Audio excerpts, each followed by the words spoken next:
Welcome to episode 45 of our series on the origins and meanings of Appalachian and Southern surnames. Each of the surnames that we'll cover today, like always, was requested by members of our YouTube community. To make our task more manageable, we're going to focus specifically on pre-Civil War family names. That's because after the Civil War, America entered the Industrial Revolution and thousands of different families moved from the South to the Rust Belt, while foreign immigrants settled across the country. On today's show, we'll investigate the origins and meanings of 10, possibly 11, Appalachian and Southern surnames. To disentangle their origins, we'll look back to medieval Ireland, Wales, England, Scotland, Scandinavia, France, and Germany. So, hit the pause button, grab a cup of coffee, and join us. Number 1, Ray. See the different spellings of Ray? Folks, one of the most breathtakingly beautiful counties that I have visited in Tennessee is Ray County. It lies along the eastern escarpment of the Cumberland Plateau. The county was named for John Ray, the son of an Ulster-born Presbyterian minister. John Ray was a veteran of the American Revolution, and later he represented Tennesseans in Congress from 1803 to 1815. He was so popular amongst fellow Tennesseans that they named a county after him. That's pretty cool. I'd be more than delighted to have a closet named after me, if you know what I mean. As we've mentioned several times throughout the series, some surnames have multiple origin stories as well as multiple meanings, and Ray is certainly among them. Using phonics, it's easy to believe that these spelling variations are just different ways to write the same name, but they appear to have different meanings and places of origin. Here's my feeble attempt to unravel them, and this is not really very easy either, I can tell you. The R-A-Y spelling is Old English and Scandinavian, or maybe Viking, if you will. It was first a nickname for a person named Roe. In addition to England, the R-A-Y spelling has been in Scotland since 1239. The surname in the Bonnie Land is by now fully Scottish. The R-E-A spelling is of Irish derivation for a shortened form of, and in Antrim it's often a succinct form of McRae. Harrison claims that it's Irish Gaelic for grey, but McClysack clarifies that by saying it's this spelling of Ray that the word was used for grey, or brindle. Of course, R-E-A could have morphed into any one of the spellings. Now, that brings us to Tennessee's R-H-E-A, Ray. It's an Americanized form of the R-E-A folk who lived in Ireland's Donegal. That makes a lot of sense to me because I have McCamey ancestors who came from Donegal, and some of which were Presbyterian ministers.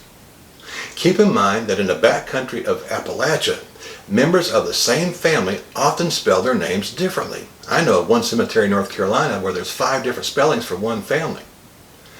I think you'll need a paper trail to determine which place of origin applies to your Ray family. Number 2, Craddock. I'm happy that someone requested Craddock because it's been a while since I covered a surname that has exclusively Welsh origins for this name. I realize that Wales is one country in which 30% of the population still speaks Welsh. Some of them are viewers of this channel, and they are among the first people to offer corrections for mispronouncing Welsh names, and I don't blame them. After a couple of responses from Welsh and Irish speakers, I don't try to pronounce Celtic spellings anymore. I sometimes do French names, and I do a terrible job anyway. But heck, I've even had someone correct me for mispronouncing Appalachia. They say it has an A sound, Appalachia. As I said to that critic, my family's been in Appalachia since the 1700s, and that's how our community pronounces it, so that's how I will pronounce it. At any rate, being a Welsh surname, it's not too surprising that there would be some Craddock families living across the Irish Sea in Ireland.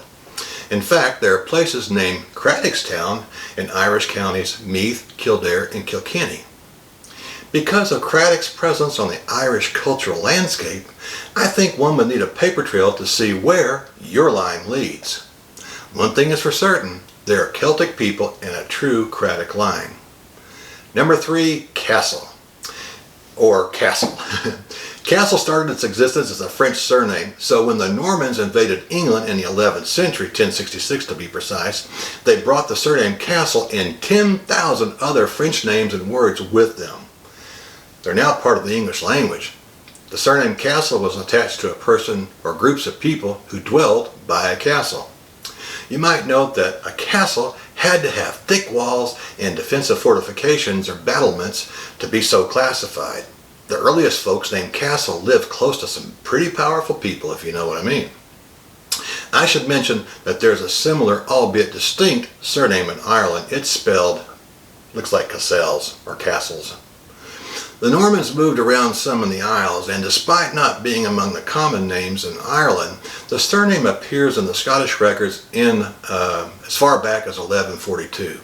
King David I, it seems, of Scotland was keen to grant lands and titles to Norman nobles, even those who had estates in England. You might be thinking, was he daft or just dumb? Maybe, but there was some logic to his reasoning. In the feudal days, there was a pecking order to society. Men who owned land swore fealty or loyalty to his earthly lord and monarch. That obligation placed an emphasis on training in the military arts because they were expected to defend the realm on the seas and battlefield.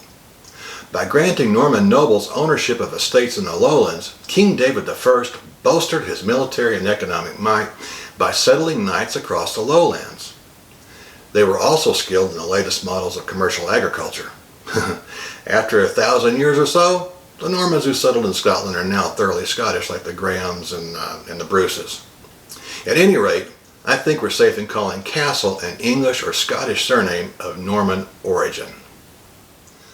Number 4, Grimm. I was happy to receive a request to cover Grimm because this German name is associated with a particular team of academics named Jacob and Wilhelm, the Grimm brothers. Their folk tales are among the most popular and successful yarns in the world. Their stories include Cinderella. With respect to the surname Grimm, it was given to people who were unfriendly and, of course, grim. I think we're safe in calling Grimm a German surname. Number 5, Grime and Grimes. These are Anglo-Saxon or Anglo-Norse surnames, but they can be found in Ireland, Scotland, and Wales. Grimm meant serious or grim, and grime was given to a person who exhibited something of a soiled appearance. Grimes is, of course, the son of Grime. Number 6, Mixon. I want to give a shout out to David Orocino. He requested Mixon some time ago, but I have to thank him for his support of the channel through PayPal. I really appreciate you, David. The surname Mixon is most likely derived from Megson in Staffordshire, England. In this case, it means the son of Meg. In other cases, it's simply a corruption of good old Nixon. Number 7, Nixon. This presidential surname is border British. It was common on both sides of the English-Scottish border. Nixon is a shortened form of Nicholas's son. In addition to England and Scotland, Nixon has been in Ulster since 1609, which was at the beginning of the King James I and II plantation of Ulster scheme. Please check out my video and books on that topic. At the end of the day, I'm confident that Mixon is an English surname, but Nixon is generally thought of as a border British name. It could also be Scotch-Irish or Scots-Irish, whatever your preference is. Only a paper trail can tell you where your line of Nixon or Mixon originated, assuming no hanky-panky took place in your line's woodpile. Number 8, Pace. Pace is another gift from the Normans. This Anglo-French surname was given to someone in France who lived near a mountain pass. Pace doesn't appear in any of my other surname books for the regions around Western Europe, so I'm confident that it's an English surname of Norman origin. Number 9, Capps. This surname arrived in the Isles with the Normans, who, as we saw a minute ago, also introduced Pace and Castle. The surname Capps means the son of Cap. So what did Cap mean? Henry Harrison contends that it was most likely given to a hooded monk. It's not found among the common surnames of Ireland, Scotland, or Wales. So I'm confident that Capps is an Anglo-French surname. Number 10, Beasley. Well, folks, when I received this request, my mind was flooded with good and bad memories of a girlfriend that I had when I was about 16 years old. In case her relatives are watching, I won't utter her first name, but I will say that it sounds like an adjective that describes Scotland's landscape. At any rate, Beasley originated in Lancashire, England as a place name. It's been in Ireland since the middle of the 1600s. It was probably introduced into the Emerald Isle by the forces of Oliver Cromwell. But by now, it's hybridized, so it's fully Irish. For us in the South, Beasley can be an English or Anglo-Irish surname, depending, of course, on where your line originated. Well, folks, that's all I have for you today. I hope you got something meaningful out of our discussion. If you did, please like, share, and subscribe to the channel.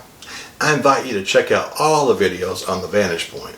In addition to the Surnames of Appalachian and the South series, they cover a wide range of topics, including a recent episode on the Melungeons. If demand warrants it, I'll be back soon with another episode on the Surnames of Appalachia and the American South. I hope to see you then. God bless you and yours. Bye-bye.